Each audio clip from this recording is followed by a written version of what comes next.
In a world where the fate of an entire people can depend on the courage of a single individual, the story of Esther emerges, a young Jewish woman who became Queen of Persia and saved her nation from annihilation.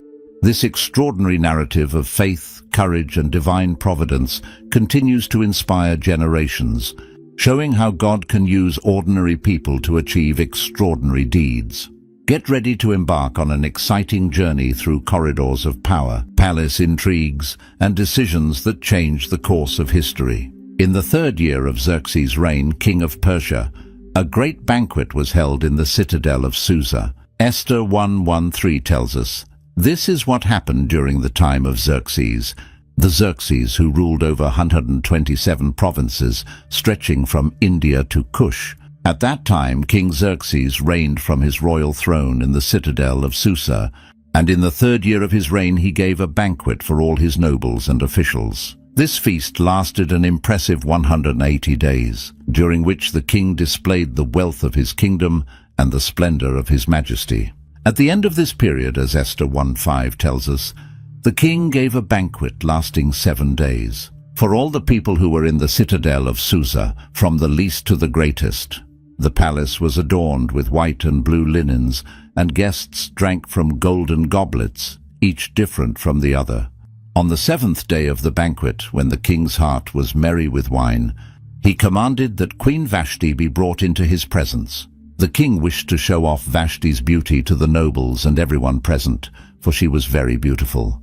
However, something unexpected occurred.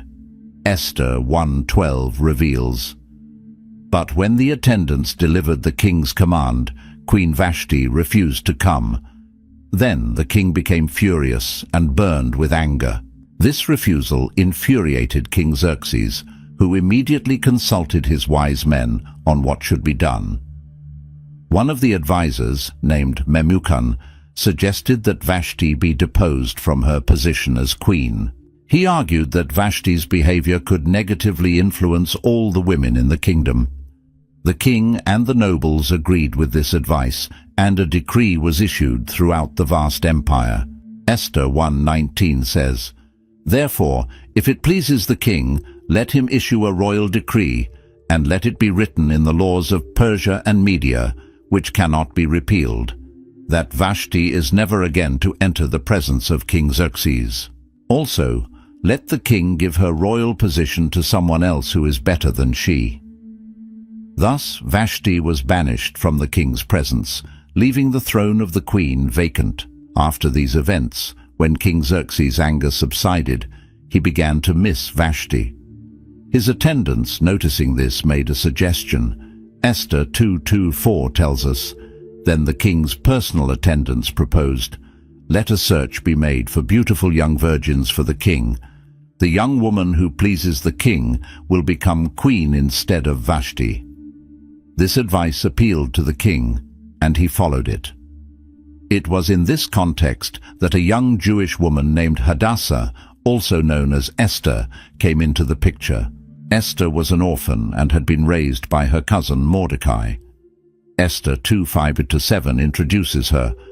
"Now there was in the citadel of Susa a Jew of the tribe of Benjamin, named Mordecai, who had been carried into exile from Jerusalem by Nebuchadnezzar. Mordecai had a cousin named Hadassah, whom he had brought up because she had neither father nor mother. This young woman, who was also known as Esther, had a lovely figure and was beautiful. When the king's decree was announced, Esther was taken to the king's palace, along with many other young women. Esther quickly gained the favor of Haggai, the man in charge of the harem. Esther 2:9 says, "She pleased him and won his favor. Immediately he provided her with her beauty treatments and special food. He assigned to her 7 female attendants selected from the king's palace and moved her and her attendants into the best place in the harem." Mordecai had instructed Esther not to reveal her nationality or family background, and she faithfully followed this advice. Each young woman underwent 12 months of beauty treatments before being presented to King Xerxes. When it was Esther's turn, she requested nothing but what Haggai suggested. Esther 2:15 tells us, and Esther won the favor of everyone who saw her. Finally, Esther was taken to the king. The book of Esther tells us that the king loved her more than all the other women, and that she won his favor more than any of the virgins. Thus, as Esther 2:17 states, the king was so pleased with Esther that he set a royal crown on her head and made her queen instead of Vashti. To celebrate, the king gave a great banquet, known as Esther's banquet, for all his nobles and officials. He also declared a holiday throughout the provinces and distributed gifts with royal generosity.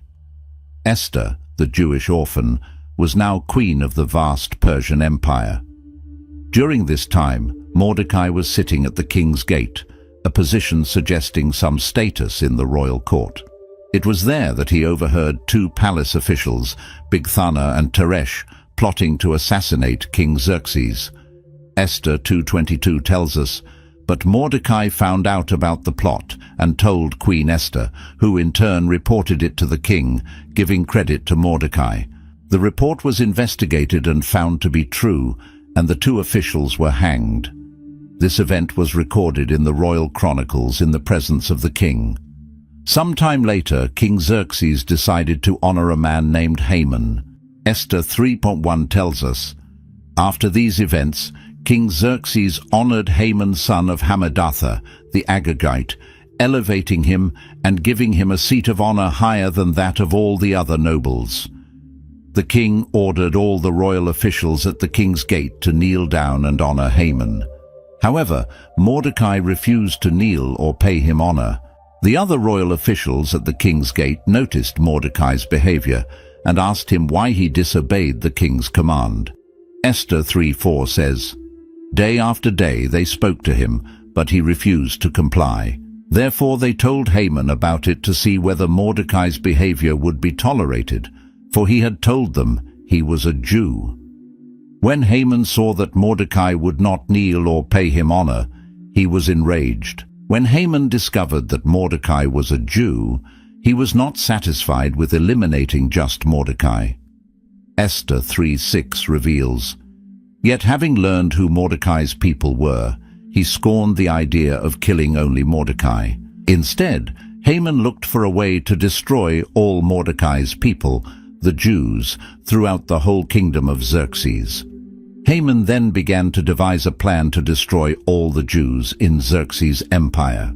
In the 12th year of Xerxes' reign, Haman cast the pur, that is the lot, to determine the day and month for his plan. The lot fell on the 12th month, the month of Adar.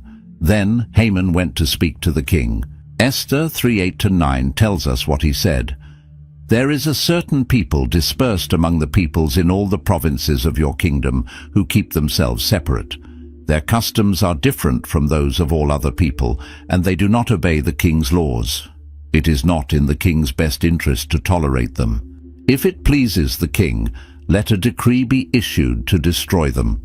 The king agreed to Haman's plan and gave him his signet ring, saying, "Keep the money and do with the people as you please." Thus, on the 13th day of the first month, dispatches were sent to all the provinces of the king. Esther 3:13 informs us of the contents of these dispatches. Letters were sent to destroy, kill, and annihilate all the Jews, young and old, women and children, on a single day, the 13th day of the 12th month, the month of Adar, and to plunder their goods. When Mordecai learned of all that had been done, he was deeply distressed. Esther 4:1 tells us, "When Mordecai learned of all that had been done, he tore his clothes, put on sackcloth and ashes, and went out into the city, wailing loudly and bitterly. In every province where the edict was issued, there was great mourning among the Jews, with fasting, weeping, and wailing. Many lay in sackcloth and ashes.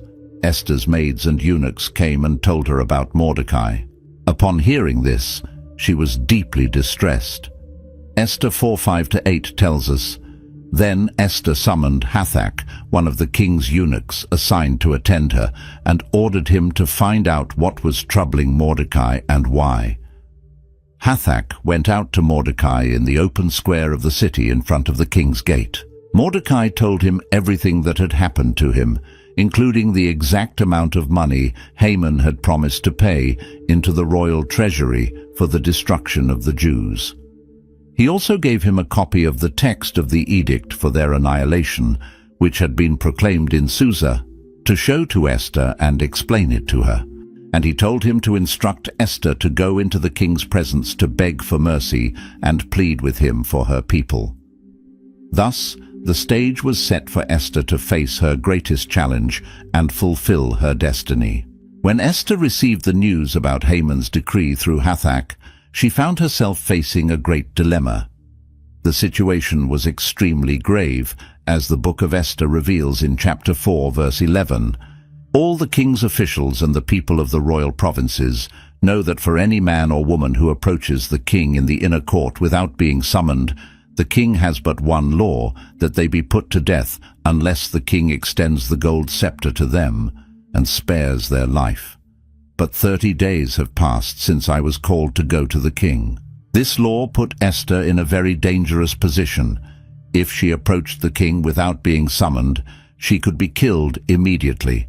On the other hand, if she did not go, her people would be destroyed. Esther was faced with an impossible choice: risk her own life or allow her people to be exterminated. In light of this danger, Esther sent a message to Mordecai explaining the situation. Mordecai, however, responded with strong and challenging words. In Esther 4:13-14 we read, Mordecai sent this reply to Esther: "Do not think that because you are in the king's house, you alone of all the Jews will escape. For if you remain silent at this time, relief and deliverance for the Jews will arise from another place. But you and your father's family will perish. And who knows but that you have come to your royal position for such a time as this?" Mordecai's words were a powerful reminder to Esther that her position as queen was no accident, but possibly had a divine purpose. He challenged her to look beyond her own safety and consider the welfare of all her people. Mordecai's response also demonstrated unshakable faith that God would save his people, even if Esther chose not to act. Mordecai's words had a profound impact on Esther. She realized she could not remain silent in the face of the threat looming over her people. After reflecting on the situation, Esther made a courageous decision. She decided she would go to the king, even if it could cost her life. However, before doing so, she asked for the spiritual support of her people. In Esther 4:16 she says, "Go, gather together all the Jews who are in Susa, and fast for me. Do not eat or drink for 3 days, night or day. I and my attendants will fast as you do. When this is done, I will go to the king, even though it is against the law. And if I perish, I perish." This famous statement reflects Esther's courage and determination. She was willing to sacrifice her own life for the sake of her people. Her decision was not made lightly, but with full awareness of the risks involved. Esther's request for a fast was not merely a form of abstaining from food, but a profound expression of dependence on God. During those 3 days, the Jews surely prayed fervently, asking for divine intervention. Esther knew she would need supernatural strength to face the challenge ahead. She was not just risking her life, but carrying the fate of her entire people on her shoulders. The collective fast showed that Esther recognized the situation was beyond her own strength. She understood that she needed God's help and the unity of her people to succeed in her mission. This collective act of fasting also united the Jews in a common purpose, spiritually strengthening them for the events to come. After 3 days of fasting, the time had come for Esther to put her plan into action.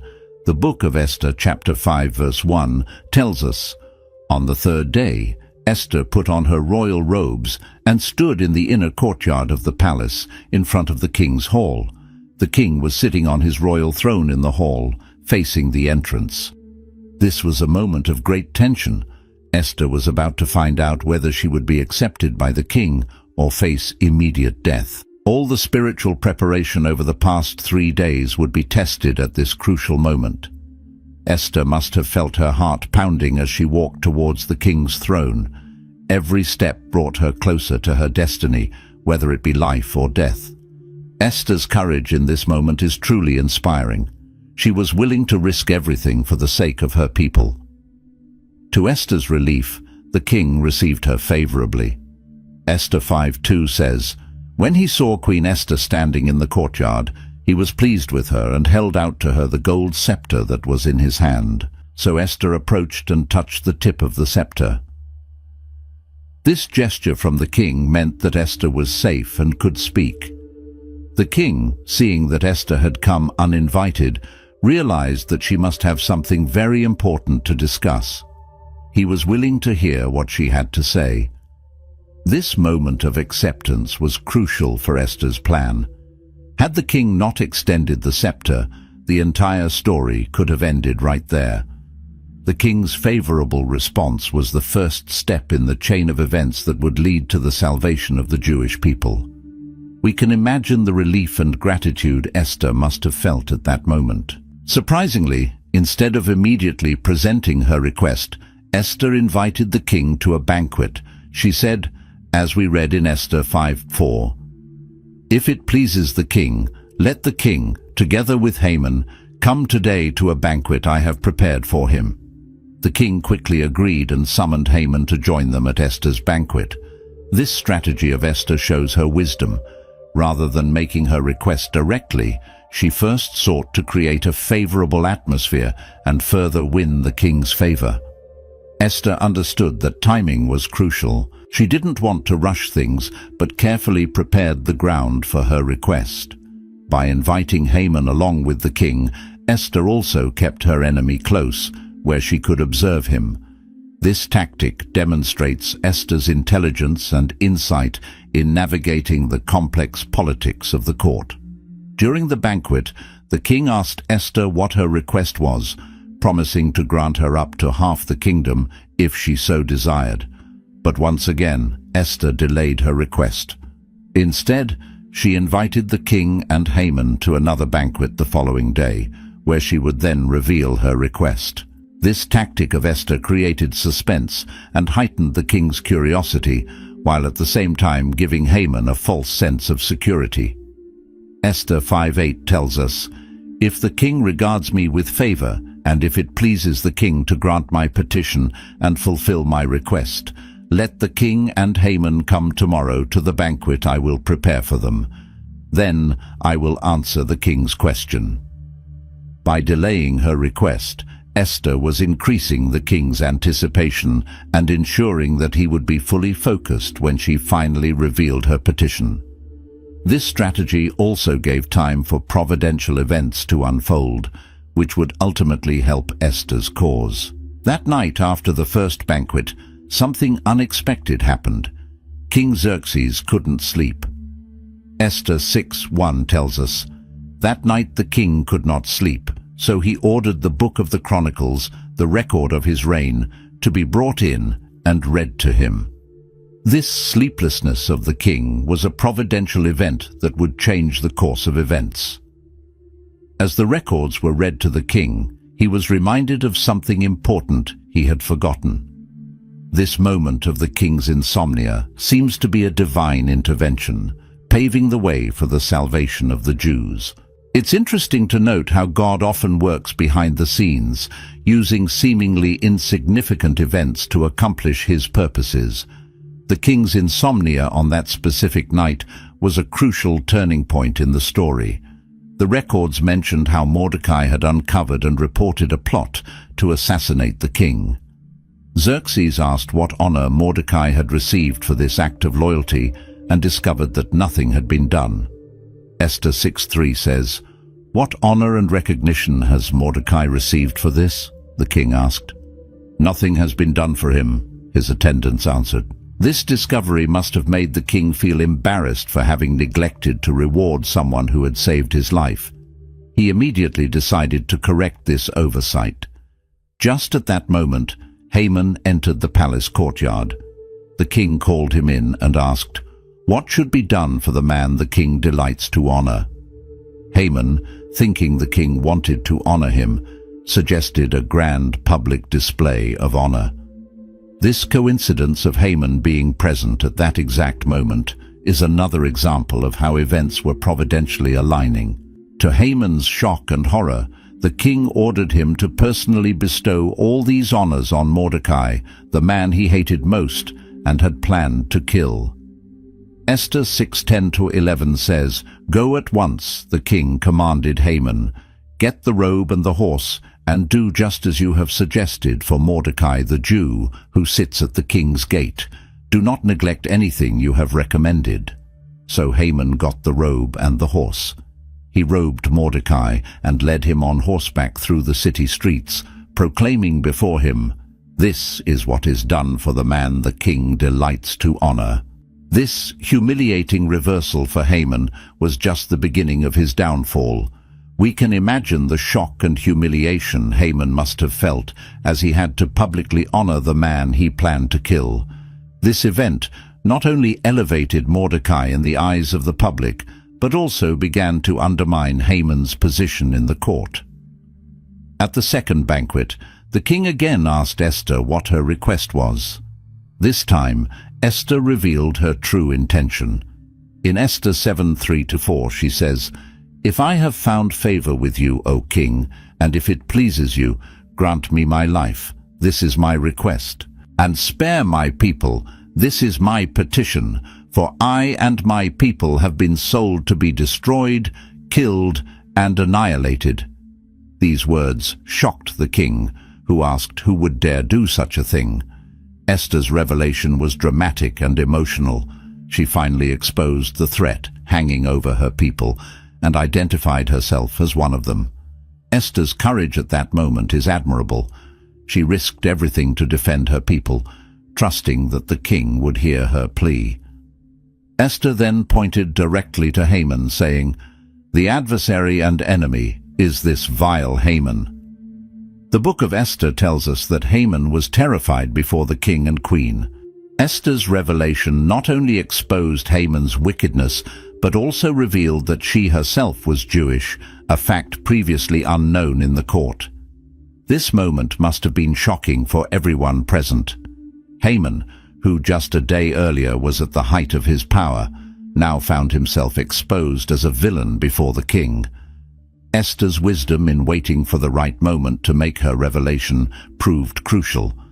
She had carefully prepared the situation, ensuring the king would be receptive to her appeal. The king, furious at Haman's betrayal, got up and went to the palace garden. Haman, realizing the danger he was in, stayed behind to beg Queen Esther for his life. But when the king returned and saw Haman fallen on the couch where Esther was reclining, his anger grew even more. Esther 7:8 tells us, "Just as the king returned from the palace garden to the banquet hall, Haman was falling on the couch where Esther was reclining. The king exclaimed, 'Will he even molest the queen while she is with me in the house?' As soon as the king said this, they covered Haman's face, a sign that he was condemned. The king's wrath against Haman was evident. The man whom he had trusted and elevated to a position of power was now seen as a traitor and a threat. Haman's downfall was as swift as his rise. One of the eunuchs present, named Harbona, informed the king about the gallows Haman had built, 75 feet high, for Mordecai. The king then gave his final sentence, "Hang him on it." Esther 7:10 concludes, "So they hanged Haman on the gallows he had prepared for Mordecai." This dramatic reversal not only saved Mordecai's life, but also marked the beginning of the deliverance of the Jewish people. The irony of the situation is striking. Haman was executed on the very gallows he had prepared for his enemy. This outcome serves as a powerful reminder that evil often turns back on those who practice it. Justice prevailed in a way that no one could have predicted. Haman's fall was as swift as his rise. In a matter of hours, he went from being the most powerful man in the kingdom, second only to the king, to a condemned traitor.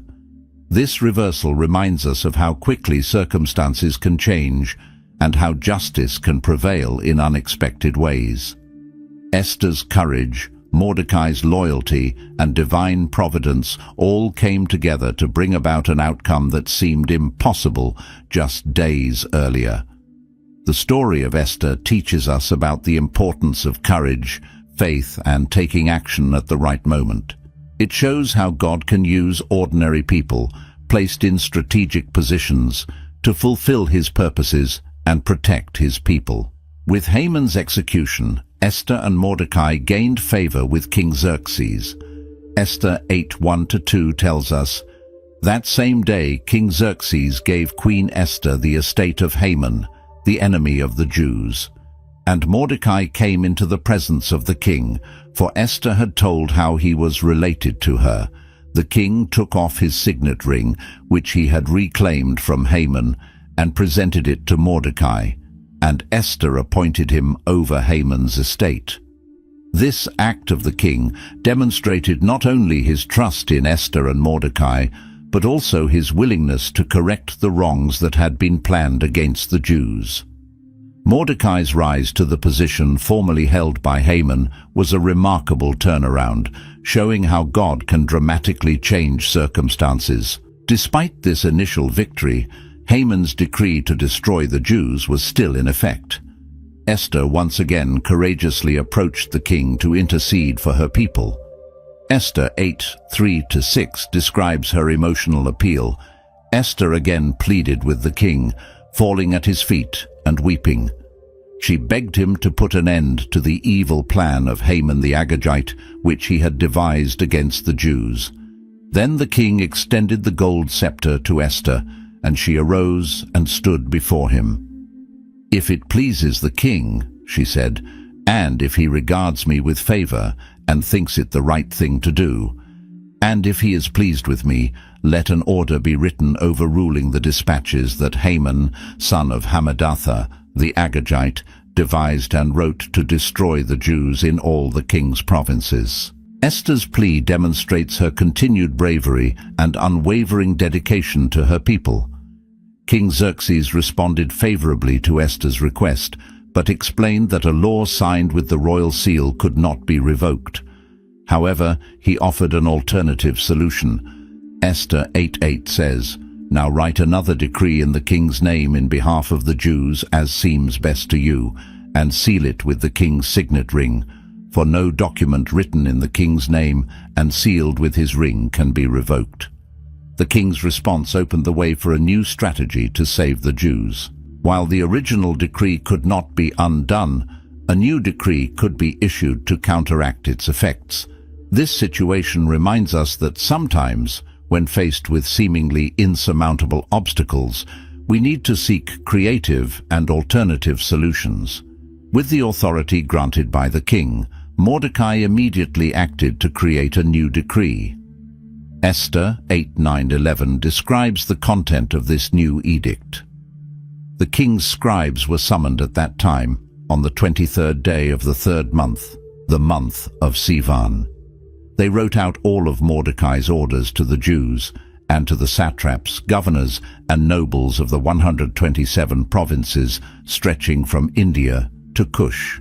These orders were written in the script and language of each people, and also in the script and language of the Jews. Mordecai wrote in the name of King Xerxes, sealed the dispatches with the king's signet ring, and sent them by mounted couriers who rode fast horses, bred from the royal stud. The king's decree granted the Jews in every city the right to assemble and protect themselves, to destroy, kill, and annihilate the armed forces of any nationality or province that might attack them, including women and children, and to plunder the property of their enemies. This new decree essentially gave the Jews the right to defend themselves against any attack.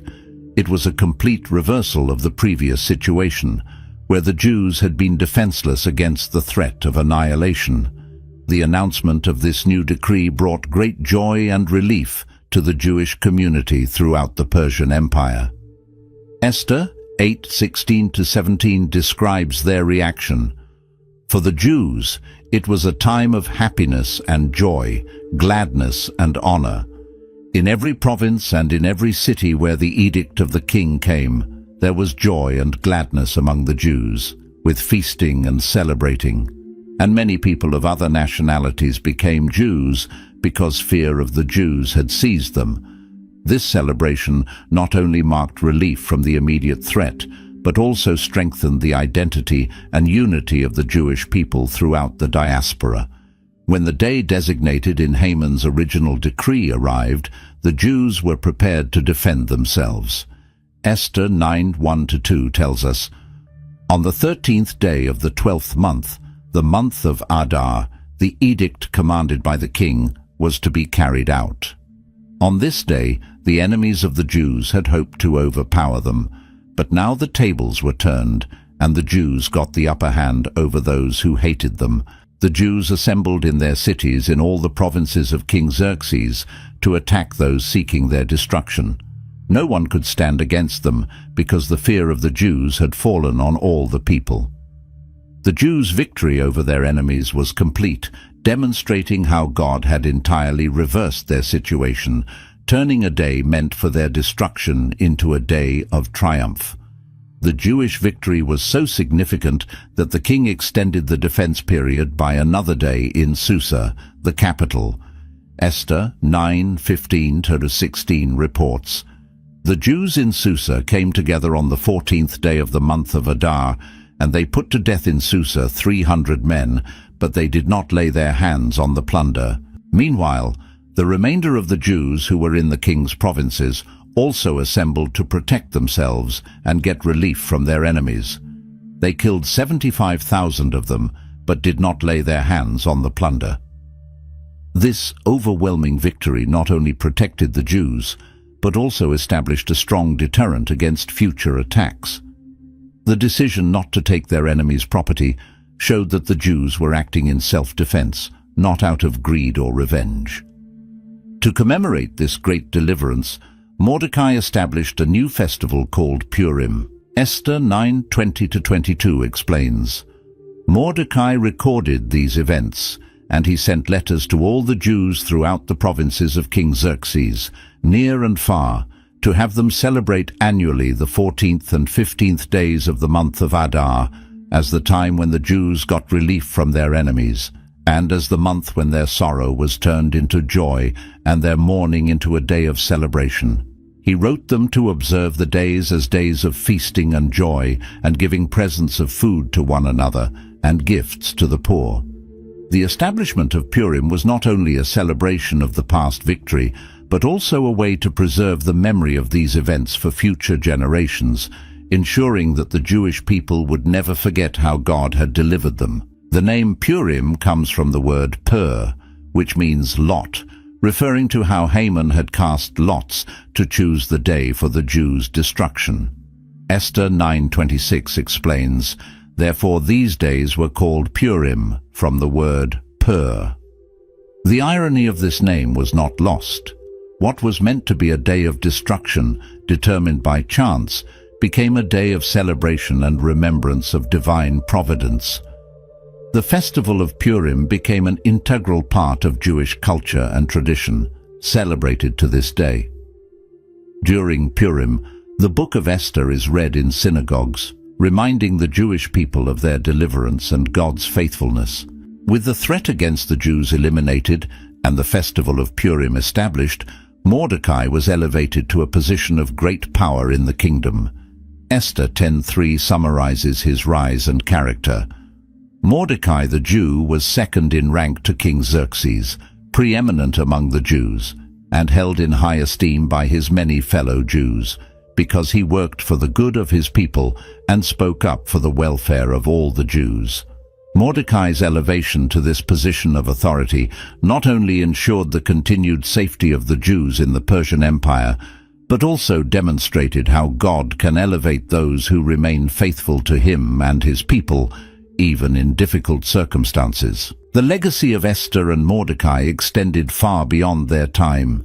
Esther's story became a source of inspiration and encouragement for the Jewish people throughout the centuries, especially in times of persecution and adversity. Esther's courage in risking her life for her people, Mordecai's wisdom in advising and guiding Esther, and their faithfulness to God in the face of danger became models of faith and action for generations of Jews and non-Jews alike. The narrative of Esther reminds us that God often works behind the scenes of history, using ordinary people to accomplish his extraordinary purposes. The story of Esther also holds special significance as an example of female leadership in ancient times. In an era and culture where women generally had little power or public influence, Esther emerged as a central figure in the salvation of her people. Her courage, wisdom, and decisive action demonstrate that God can use anyone, regardless of gender, social position, or circumstances, to accomplish his will. Esther's example continues to inspire women of faith to take on leadership roles and to use their influence for the good of others. The narrative of Esther also invites us to reflect on the role of destiny or divine providence in history. Although God's name is not explicitly mentioned in the book of Esther, his guiding hand is evident throughout the story. Esther's rise to the position of queen, Mordecai's discovery of the plot against the king's sleepless night that led to Mordecai's honor, and the dramatic reversal of the Jews' fortune, all these events point to God's work behind the scenes. This perspective encourages us to trust in divine providence in our own lives, even when we cannot clearly see how God is working. The lasting impact of Esther's story on Jewish culture is evident not only in the annual celebration of Purim, but also in how it has shaped the identity and resilience of the Jewish people. The narrative of Esther provided hope and encouragement for Jews in times of exile, persecution, and adversity throughout history. It serves as a powerful reminder that God does not abandon his people, even when circumstances seem bleak. The story also emphasizes the importance of unity and collective action within the Jewish community, as seen in their shared fasting and mutual defense against their enemies. Esther's story also teaches us valuable lessons about courage, faith, and action. Esther demonstrated extraordinary courage by approaching the king uninvited, risking her life for the sake of her people. Her famous declaration, "If I perish, I perish," illustrates a willingness to sacrifice everything for what is right. At the same time, the story shows us the importance of active faith. Esther did not only pray and fast, but she also acted decisively. This combination of faith and action serves as a model for all of us to face challenges in our own lives. The Book of Esther also provides insights into the nature of power and its responsible use. We see how Haman abused his authority for selfish and evil purposes, while Esther and Mordecai used their positions of influence for the good of others. This contrast reminds us of the responsibility that comes with power and influence, and it challenges us to use whatever authority we may have for the benefit of others rather than for personal gain. Mordecai's rise to the position of second in command in the kingdom demonstrates how integrity and selfless service can lead to positive and lasting influence. In conclusion, the story of Esther is a powerful narrative of courage, faith, and divine providence that continues to resonate with people from all walks of life. It reminds us that each of us can play a significant role in God's plan, regardless of our circumstances. The story encourages us to remain faithful to our faith and identity, even in hostile environments, and to be willing to stand up for what is right, even when it involves personal risks. Dear viewers, the story of Esther is as relevant today as it was thousands of years ago. It challenges us to consider, what Hamans do we face in our society today? Where can we be Esthers in our own spheres of influence? How can we use our position, no matter how humble, to make a difference in the lives of others? Reflect on these questions and consider how you can apply the lessons of Esther's courage, faith, and action in your own life. If you were inspired by this story and want to learn more about biblical characters who changed the course of history, don't forget to subscribe to our channel and turn on notifications. Share this video with friends and family who may benefit from these powerful lessons. Together, we can continue exploring the rich truths of Scripture and discover how they can transform our lives today. See you in the next video, where we will continue our journey through the inspiring stories of the Bible.